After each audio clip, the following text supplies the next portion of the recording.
What is up, ladies and gentlemen? Welcome to the channel. My name is Michael, and I hope you are having an awesome day. So, super early in the morning for me, I'm recording some videos. I literally go to my homepage, subscription. Guess what released 1 minute ago? A Swedish trilogy, part 2, The Empire Strikes Back, Sabaton history was what I saw. Super excited to react to this. This is extremely fresh, makes it so much better. So, I hope you guys enjoyed this. Stay tuned. There's a lot of Sabaton on my channel. I'm looking forward to continuing Sabaton and all the different series that I am doing. Let's get into this. Hello everyone, I'm Joachim from Sabaton. And I'm Indy Nidell, and this is part 2 of our Swedish trilogy, The Empire Strikes Back. I like how they're going with Star Wars.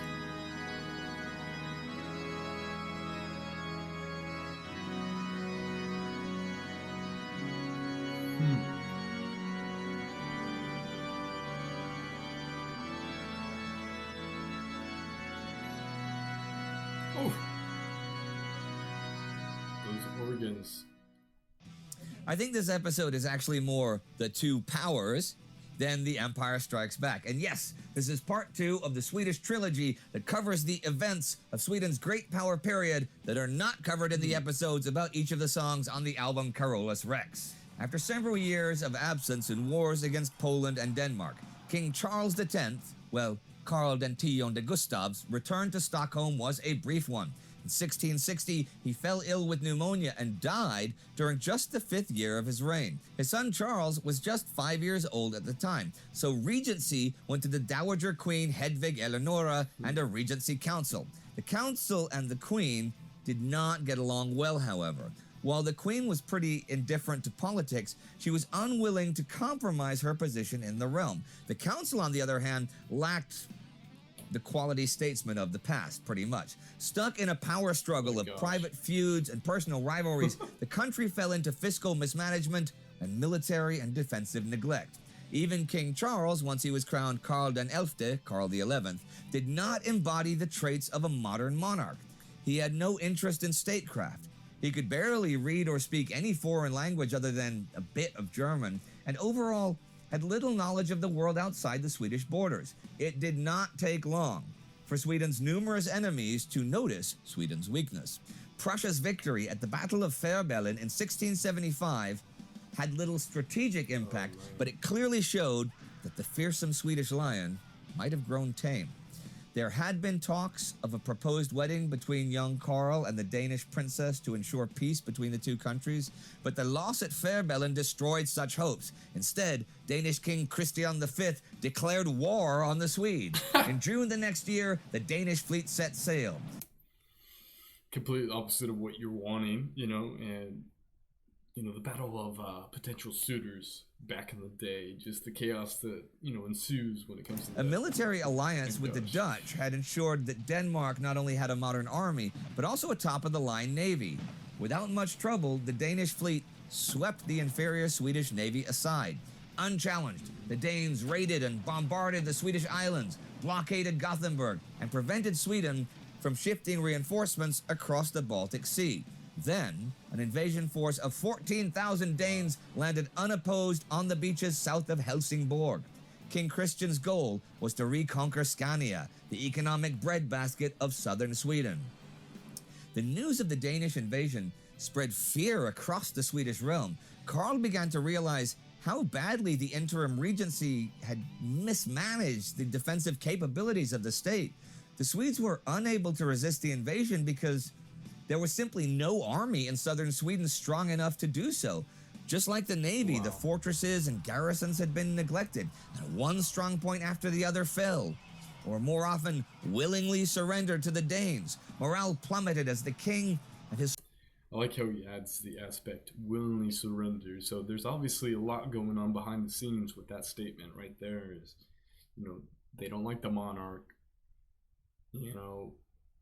and there's just a lot of chaos and dissent within, the transition of power, which we're seeing after the death of Karl. Now that's a big assumption, but still, the willingly aspect alludes to that. Small army retreated from one position to the other, just ahead of the Danish advance.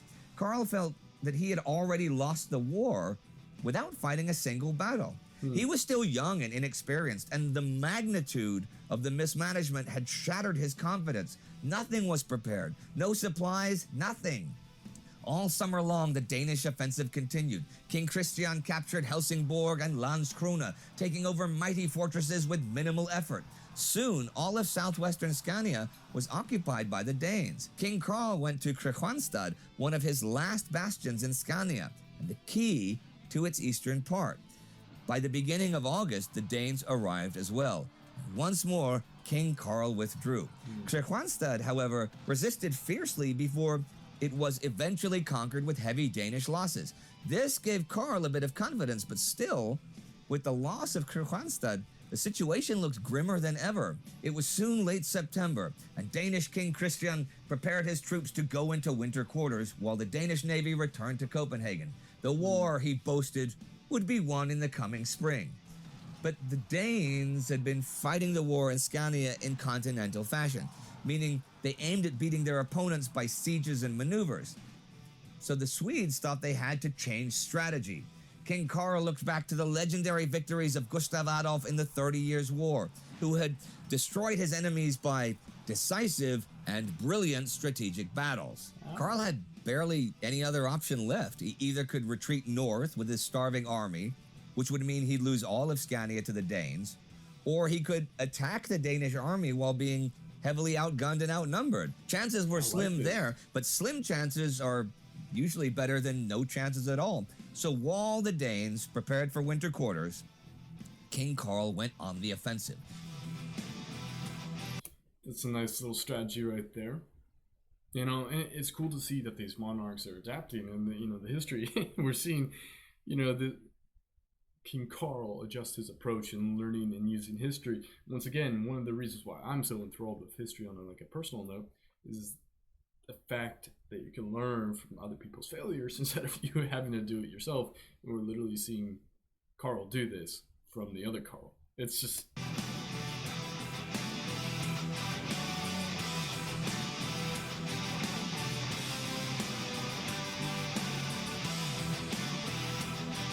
Plus, who doesn't appreciate the music mixed into history? Adds to the element. By November, some long-awaited reinforcements had arrived from the north, around 12,000 fighting men and 30 cannons. They avoided the major Danish detachments as they headed towards Malmö, the last Swedish stronghold in the south that still held out. It was December as they reached nearby Lund, near the river Kävlinge. The harsh Swedish winter was now in full swing, allowing a safe crossing of the frozen river. On the 4th of December, the two armies met on the field of battle. The outnumbered Swedish troops had bound wreaths of straw around their left arms and their felt hats to distinguish themselves from the Danes. Karl knew that his only chance relied on bringing the fight to the enemy, and he had planned new, extremely aggressive tactics. At 8:30 a.m., as the winter sun began to rise, the battle began. Wow. Right from the start, the battle was incredibly vicious. Sweden was fighting for its life. At a distance of 200 meters, the Swedish right wing charged. The Swedish Life Regiment of Horse advanced forward on the flank, holding against multiple Danish counterattacks until the Swedish second line joined the fray. At a distance of 80 paces, its first rank discharged their guns. Then the second line marched forward, discharging another volley into the Danish troops, followed by the third rank while the first was reloading their muskets. This way, the Swedish infantry steadily advanced under a curtain of fire. At around 10 to 12 paces away, when they could see the white of their enemy's eyes, all three ranks fired one final devastating volley. Then they charged with rapier in hand and musket reversed. Wow. The cavalry did as well, only once discharging their pistols before plowing into the enemy. Charles knew shock tactics were risky, as they relied on speed and discipline, but they worked because the Swedes stood with their backs to the wall. King Karl rode with the right flank, urging his men forward by fearless example. Many generals and high officers around him fell to mortal wounds. Once, Karl found himself surrounded by a Danish squadron, just like Gustav Adolf at Lutzen. But Charles only wore a simple uniform, and the smoke from the guns was so thick the Danes did not recognize him, and he got away. Soon after 10 a.m., the Danish left finally broke. King Christian, who had gone to observe the fight on his left, was caught up by the headlong flight as Karl charged forward. This was a battle where the death of either king would have had a decisive impact on the whole war. But while Christian did perhaps have the luxury of fleeing the field, Karl gave pursuit with the fury born of desperation. The Swedes were victorious on their right, but their own left flank was in trouble. For hours the air was filled with lead and smoke, and many units lost cohesion when their officers were killed. The Swedes were wavering, barely hanging on. Only the limited visibility really saved them. Then at 3 in the afternoon, something unexpected happened. When a group of Swedish cavalrymen were spotted in the Danish rear, the Danish commander ordered his whole army to turn. See, he believed this was the vanguard of a second Swedish army approaching from the north, when in fact, this was just King Karl's small band of cavalry returning to the battle after giving chase. Karl spurred his men forward again. During the big turnaround, the Danish cavalry and infantry were pushed tightly together, blocking each other, and Karl crashed right into them. It was pure mayhem, and most of the Swedish cavalrymen fell or fled, but Karl and 3 of his bodyguards managed to punch through the Danish lines. He galloped on, rejoining his army. Reinvigorated by the king's return, the Swedish army found new courage. Both sides were exhausted, but the morale boost and the ensuing confusion on the Danish right decided the battle. The Swedes advanced in a pincer, and the Danish lines began to collapse. At 5 p.m., as darkness fell over the field, the Battle of Lund was over. The Swedes were victorious, but in no condition to give further pursuit. It had been an extremely bloody battle. Half of the men that entered the field now lay dead or wounded on the field. The Danes had suffered 6,000 killed and 3,000 captured. The Swedes up to 3,000 dead. Much of the Danish leadership was lost, and many units were simply wiped out. But the aggressive tactics had cost the Swedes dearly as well. The victory at the Battle of Lund, though, gave Karl the opportunity to take back the initiative in the coming spring. The war was not over, and Scania had not fallen into Danish hands. King Christian would return, but the Swedes were back in the fight. The young King Karl had grown up to fill the shoes of a warrior king. As long as he lived, he would celebrate the anniversary of the Battle of Lund, not with parades, but with prayer. But once more, the future of the Swedish Empire lay on the fields of battle. Wow, I mean, just completely blind luck, giving chase and following your gut. You know, that's a perfect example of following your gut, and it just kind of comes out, or it comes back and helps you out.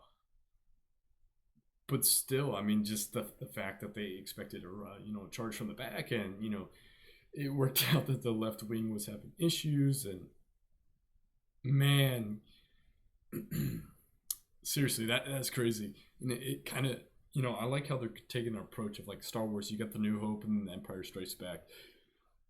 Like that battle kind of is like an Empire Strikes Back, where you got the Danish aggression coming on, but you still got the rebels going, fighting strong and pushing back, and we're seeing that, and it's just, I love it. It's so cool. Plus the music. Okay, empire. We use that word, and okay, it was a Swedish empire. It wasn't just its local region, so technically it was an empire. But what does that mean? Was it a great empire? I wouldn't say so, really. I mean, did it have a great population? No. No. It did take over a bunch of land. Yeah. And they killed a lot of people. Yeah, great murderers. They came up with ways to kill people more efficiently and faster than other countries, and that's why they could do that with a smaller population. And I mean, I think it's in Swedish history books, it is talked about as Stormaktstiden, one of the great empire. But really, I mean, you're not talking, Mongolian empires. That was the biggest empire in history. Yeah, that's what, or I mean, you talk Roman Empire, you talk all of these empires, all of them, the most insignificant and smallest of them all must be the Swedish. Well, not to the Swedes. No. I mean, I'm not pissing on Swedish history or that, but I think we it would is. be doing this if you were. If we're talking about, comparatively, the Swedish Empire is, I think it's really interesting. history, Yeah. part of history, but it wasn't really that big if we're talking size. No. And, you know, and important for, you know, upcoming historical events, not that much really. It's interesting what then, because there are small empires. Yep. You know, you have empires far smaller than the Swedish Empire. We should do like a whole series about small empires, right? We could do like Abyssinia as one that was, you know, and Haile Selassie in Ethiopia. There's a little. He was emperor. He wasn't king. What does it? What's? I mean, technically, all you need to do is say, "I'm emperor." And then kingdom. By the way, let's start the Sabaton Empire. I'm the emperor. Well, you have to start with your Sabaton fiefdom, right? You have this land. This is your ancestral lands and stuff where your people have lived on since before memory, which is like 80 years, right? Right? Because you guys don't write, because it's a long time ago. So you have your Sabaton fiefdom, then you unite the local fiefdoms, so much as Genghis Khan did of uniting the Mongolian tribes by playing them off against each other. And then he took over. He was really only king then. What we would consider a king, once he had united the Mongolian tribes. Yep. But it's still a Mongolian region. It was when he expanded into China and took over that whole area of northern China, and this is scary. This is like Hitler level scary stuff that you don't think about, because Genghis Khan's so long ago that you don't think about it. But he killed 10, 15 million people maybe in that area because he needed the land for his sheep. They needed the land for the Mongolian sheep to graze. They depopulated that whole part of northern China. It might not have been 10, 15 million people. I wasn't there. But it was a lot of people. And it was depopulated because he needed the land for his sheep. But once you've started taking over what are effectively other sovereign nations or empires, now you're not just a kingdom. Now you are several kingdoms. Now you're an empire. Like the Austro-Hungarian emperor was the king of Hungary. Yep. But there was more. So he was So when you were no longer just king of Sweden and you had expanded into the Polish-Lithuanian Commonwealth or into the Holy Roman Empire, then you were an empire. Even though some of those places in the Holy Roman Empire, they were like, okay, like from that wall to that wall, and then from the camera to back here, that's like a province in like the early 1600s in Germany, and you'd be the Duke. That would be the Sabaton Empire. I like the sound of that. I like it too. Actually, wait, hang on. I want the editor to make the flag for the Duchy of Sabaton. And remember, this is 1642, so this is in the middle of the 30 Years' War, right? Duchy of Sabaton. It's somewhere in what would now be Saxony, right? I think so. Yeah, you guys would have come down there. Yep. Okay, here's the flag. Ah, it's nice, huh? Yeah, I didn't expect that. Cool. No. Yeah. It's pretty cool. It's a nice flag, right? I mean, now. You notice I said at the beginning that this was Empire Strikes Back. Yes. And it's because it's part 2, even though Empire Strikes Back is part 5, but really it's part 2. Yeah. And you don't have a problem with that. Nope, not at all. Because I don't think I can call part 3 Return of the Jedi. No, that wouldn't be correct. But I'll bet you have a great idea for it. So when we start part 2, don't tell me. I like to be pleasantly surprised. Oh, you're going to make a cliffhanger for... Yeah, we're going to make a cliffhanger. Ooh. Okay, so everybody, tune in to part 3 of the Swedish history trilogy, the Swedish trilogy, when Joachim solves the cliffhanger of what are we going to follow up A New Hope and Empire Strikes Back with. All right? Yep. I'm excited. So am I. Okay, cool. All right, see you next time. Take care. bonus clip. All right. So hello, everyone. I'm Joachim Brodén. I was not expecting that's funny. I was not expecting that, and that's his name. No, I don't know what. You're Joachim from Sabaton. Yes, I am. Okay. Do it. Okay, I was gonna try to deadpan I'm Indy Nidell, and this is Sabaton history. I can't do it. Bloopers are the best. Yes, Rudolf Schittler is the director for this episode. Isn't that right, Rudolph? All right, everyone. You know the drill. You click, click, click. That's the funniest thing about like bloopers and stuff is you get to see how people really react. You know, one of the things I really enjoy about reaction videos is the fact that this is a live take. There isn't any editing, you know, as far as the videos that I produce. You know, I want it to be a live take. That way it's, you know, as, you know, realistic as possible. Whereas if you're taking takes, you know, it kind of switches up the game a little bit. But still, seeing bloopers once again is funny. Super excited to see part 3. I mean, like they mentioned, Sweden wasn't a massive empire, so growing up didn't really hear much about them. So it's nice to learn a little bit more about Sweden, kind of history of Sweden, what was going on back then. Kind of really connects with what's going on in the world, as there's empires that have a little more reach and spread, and you learn a lot more about. But anyways, I hope you guys enjoyed this. Once again, Sabaton History, The Empire Strikes Back, of Swedish Trilogy Part 2. Be sure to subscribe, turn on those bell notifications, and as always, stay healthy, stay happy, and have a blessed day. Peace.